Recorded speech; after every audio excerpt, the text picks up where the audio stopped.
Shalom sur toutes et tous et bienvenue sur les chaînes YouTube de la Kehila El Bethel et de la Kehila Beit Shorei. J'ai vraiment une grande joie de vous retrouver aujourd'hui pour un partage autour de la paracha de la semaine, la paracha Vaetranan, que l'on lit dans le livre de Devarim, traduit en français par Deutéronome, que l'on retrouve donc depuis le verset 23 au chapitre 3 jusqu'au verset 11 du chapitre 7. Une grande joie pour moi de vous retrouver. Et avant de commencer ce partage, je souhaiterais vraiment dédicacer ce partage à tous ceux qui sont malades dans nos communautés, aux otages israéliens retenus en ce moment, et également à leurs familles. Vraiment, vraiment, refoua shlema à tous ceux qui sont malades, refoua shlema à notre Rav, à mon Rav, le Rav Emmanuel Rodriguez Pérez.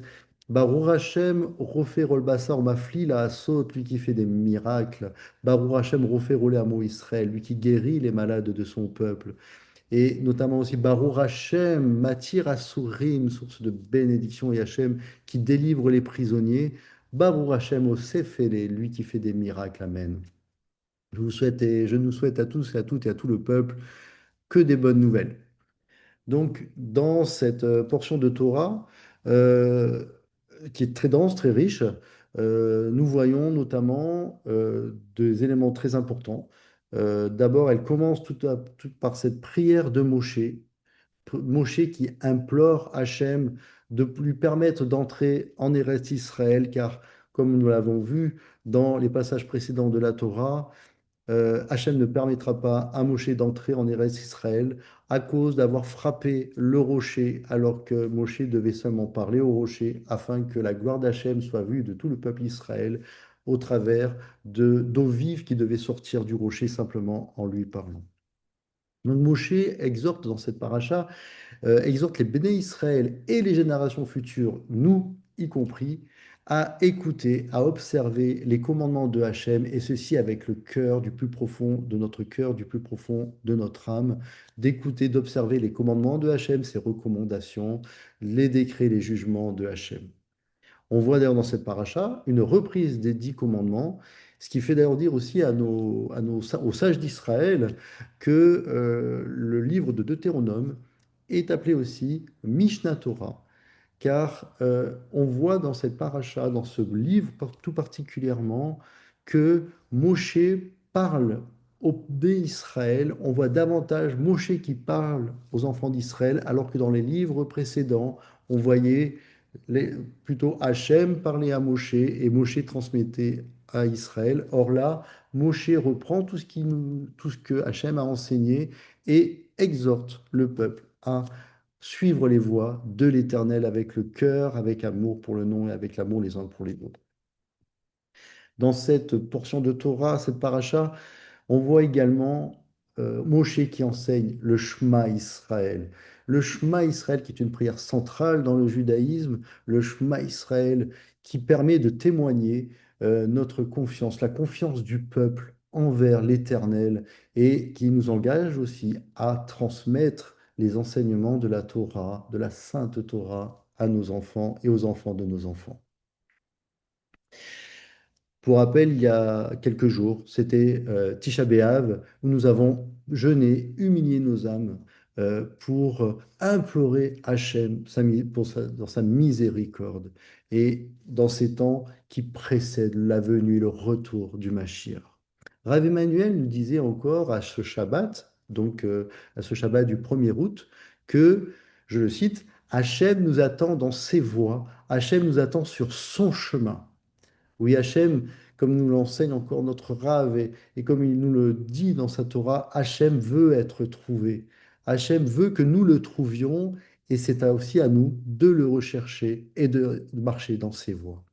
Dans cette portion de Torah, Moshe répète à 6 reprises, prenez garde à vos âmes. Nos âmes, dans le texte, est utilisée sous la forme du terme nefesh, qui est aussi le premier niveau de notre être. Et nos rabbins nous montrent combien il y a des niveaux au niveau de notre être, au niveau de notre âme, mais ce ne sera pas le sujet de ce partage ce soir. Simplement que nous remarquions aussi que, alors la Neshama, c'est le troisième niveau spirituel. La Neshama, c'est notre âme connectée à Hachem. Et notre Neshama réclame, recherche la lumière dont elle est issue, la lumière d'Hachem.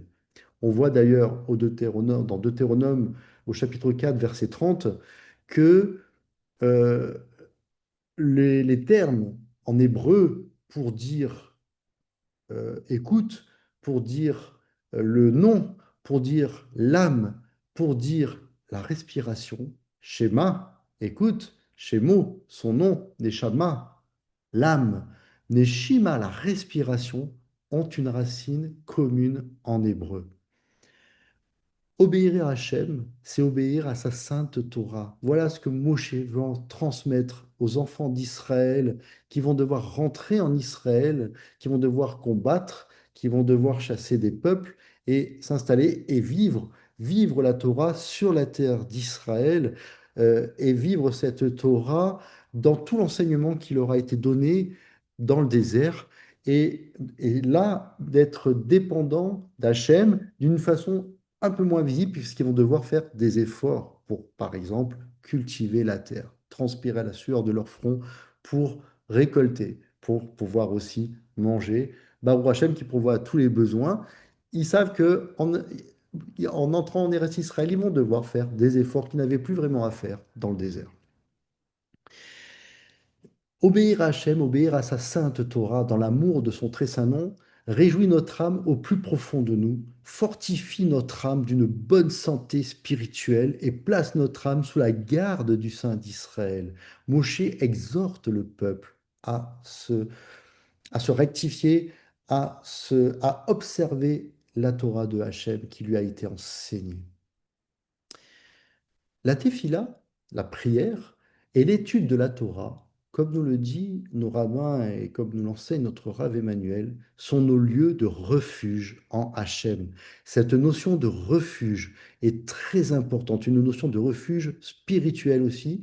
Cette notion de refuge qui nous est enseignée particulièrement aussi dans les Télim, dans les psaumes, ou notamment dans le psaume 91, 91, où on proclame, ou le psalmiste proclame, tout le âme proclame que Hachem est notre abri et notre forteresse. Il est notre refuge. Il est le refuge pour nous dans tout notre être, dans toutes les dimensions de notre être, et tout particulièrement pour notre âme. Dans cette paracha, la Torah d'ailleurs cite trois noms de villes de refuge, Betser, Ramoth, Golan. Et les racines de ces termes, je vous invite à y méditer, à y faire des recherches. C'est très, très profond. Betser, Ramoth, Golan. Moshe Rabbeinu exhorte donc les Béné Israël à craindre Hachem, à observer ses commandements et à transmettre cet héritage aux enfants et aux enfants des enfants et à les mettre en pratique. Il rappelle d'ailleurs les 10 paroles divines, les 10 commandements qui sont faites aussi quelque part qui sont dans la pensée juive, 10 recommandations et ceci de les observer dans la crainte et dans l'amour pour Hachem. Et Moshe insiste sur la crainte de Hachem à plusieurs reprises dans la paracha. Je vous laisserai compter, mais c'est très souvent repris par Moshe, la crainte de Hachem en hébreu, Yirat Hachem. D'ailleurs, dans Télim, psaume au chapitre 19, verset 8, il nous est dit Torah Hashem temima, la Torah de l'Éternel est parfaite. Elle ramène l'âme à la vérité, mais Shivat Nafesh, elle restaure l'âme. Et là, cette notion de restauration est très importante dans l'hébreu. Ce n'est pas non plus le cœur de ce partage, même si c'est une notion très importante dans notre relation avec Hachem. La crainte de l'Éternel est pure, elle demeure pour l'éternité. Cette disposition du cœur dans la crainte et l'amour pour l'Éternel, c'est que nous nous inclinons devant l'Éternel quand nous récitons cette prière centrale de la foi d'Israël, le Shema, que Moshe Rabbeinu enseigne dans cette portion et que l'on retrouve ce paragraphe très important que l'on récite au moins 2 fois par jour, Deutéronome au chapitre 6, versets 4 à 9, le Shema Israël. Shema Israël, Hashem Eloheinu, Hashem Echad. Dans la profondeur de l'hébreu, on voit d'ailleurs que le mot yiré, craindre, signifie également courir vers. Yirat Hachem, la crainte de Hachem, en fait, ne nous fait pas fuir de lui. Au contraire, elle nous attire à lui. Elle nous fait rechercher sa shrina, sa présence glorieuse. Et ceci dans la crainte. Dans l'hébreu, crainte, yira, ce n'est pas la peur, qui est un autre terme, parade. Yira, c'est un profond respect révérentiel pour Hachem. Et c'est un respect révérentiel rempli d'amour, une crainte remplie d'amour pour notre Créateur, pour notre souverain. D'ailleurs, adorer est le terme adorer qui est trop souvent galvaudé dans le langage courant. J'adore cette chanson, j'adore ceci, j'adore ce repas. En réalité, adorer est un terme spirituel très profond, exclusivement réservé à l'Éternel, parce que c'est en réalité une attitude du cœur profondément spirituelle et qui ne doit être tournée que vers Hachem, parce que adorer est exclusivement réservé à Hachem. Adorer quelqu'un ou adorer quelque chose, ça frise l'idolâtrie. Dans cette prière, euh, on voit cette prière, donc le Shema Israël, la prière centrale dans le judaïsme, et que Yeshua reprend. Yeshua, ce rabbin juif de Nazareth, Ben Yosef, que, qui nous enseigne que le cœur de la foi, c'est Shema Israël. Tu aimeras l'Éternel Elohera, ton Dieu, de tout ton cœur, de toute ton âme. Et il rappelle aussi, tu aimeras ton prochain comme toi-même, comme on le voit dans le livre du Lévitique, Vaïkra. Dans cette paracha, il y a une prière très profonde. Nos rabbins nous montrent que, en étudiant les textes, on voit que la prière a 10 noms. Il y a 10 formes d'expression de prière. Et dans cette paracha, on en voit une toute particulière, une attitude de prière, une attitude du cœur dans la tefila, la prière en hébreu, la tefila. Eh bien, cette prière, c'est les taranonim, les supplications, souvent traduites par supplication. Et va être Hanan à cette racine avec, qui est commune avec le terme en hébreu reine, grâce, miséricorde, qui l'éolam rasdo, car sa grâce est éternelle. Mais là, c'est le terme reine, donc la grâce, et va être Anan, j'ai imploré, j'ai supplié. Mon Rav, le Rav Emmanuel Rodriguez, nous avait enseigné entre l'année 2020 et l'année 2021, entre novembre 2020 et février 2021, sur les 10 noms de la Tefila et tout particulièrement sur Vaetranan, où il nous a donné une merveille d'enseignement complet, très très profond, que je vous invite à écouter. Ce ne sera pas le- je ne peux pas le développer dans ce partage. Mon Rav a le niveau pour vraiment aller dans des profondeurs magnifiques. Et ce terme va être Anan, qui est traduit souvent dans nos Bibles, j'ai imploré. J'ai supplié et non pas intercédé, mais plutôt j'ai imploré la miséricorde de Hachem. J'ai imploré la miséricorde divine. Moshe rappelle dans ce passage que il a imploré la miséricorde de Hachem pour lui permettre d'entrer en Eretz Israël. C'est une position va être Hanan, les Taranonymes, c'est une position de prière très importante. C'est un niveau imploré. Le cœur pleure. Et ceci non pas pour soi seulement, non pas pour soi, mais dans l'amour pour son peuple, dans l'amour pour les autres, dans l'amour pour son prochain. D'ailleurs, on voit aussi cet enseignement dans la pensée juive où il nous est dit que Shaddai est en fait l'acronyme en hébreu d'une expression qui signifie mes portes s'ouvriront avec des larmes. Notre cœur doit rentrer dans la profondeur de l'écoute de Hachem. Non pas s'écouter soi, mais l'écouter lui. On veut s'abaisser devant sa face. On veut s'abaisser devant la face de notre souverain, devant ses faces. Et c'est de là qu'est née d'ailleurs dans l'expression, dans la pensée juive, l'expression frapper son cœur, car ça réveille l'âme, ça marque la douleur de l'âme, ça permet à l'âme d'exprimer, de s'exprimer. C'est une attitude de prière non pas ritualisée, mais dans dans une profondeur, une attitude de prière pour rappeler à Hachem qu'il se souvienne des moments où il a accordé sa miséricorde. C'est une position de prière que nous pratiquons au temps du mois de Elul qui vient bientôt, qui Bezrat Hachem va bientôt venir. Ce mois de Elul où nous allons préparer nos cœurs et nos âmes pour entrer dans Yom Teruah, dans Yom Teruah et dans Yom Kippour. Cette paracha est vraiment très merveilleuse, profonde, et elle nous permet aussi d'aborder une notion de consolation. Et on le voit dans la Haftara qui est associée à la paracha à la paracha Vaetranan. La Haftara, c'est, vous le savez certainement peut-être, c'est une portion des textes des prophètes qui est associée à la lecture de la paracha. Et cette semaine, donc, la Haftara se trouve dans Ésaïe au chapitre 40 du verset 1 à 26. Et elle est très importante.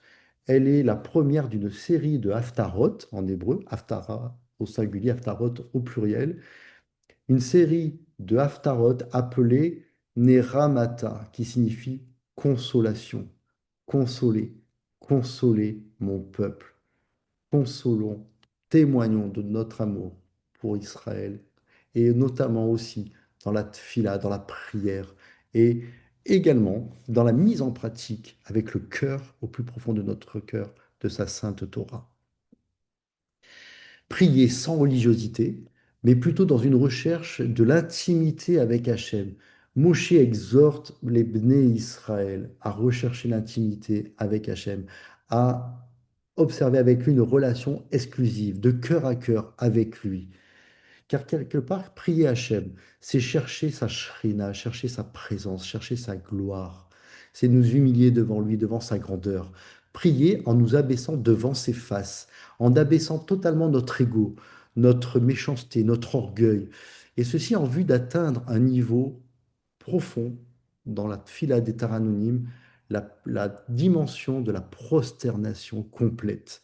Pas seulement au niveau physique, mais au niveau du cœur, au niveau de notre âme. Comme souvent d'ailleurs le psalmiste le dit, je répands mon âme devant toi, ô Éternel. Répandre notre cœur et notre âme devant Hachem, et alors sa toute-puissance va se manifester. Pourquoi? Parce que cette prière possède la plus grande force puissante, car elle est la plus efficace dans les temps de détresse.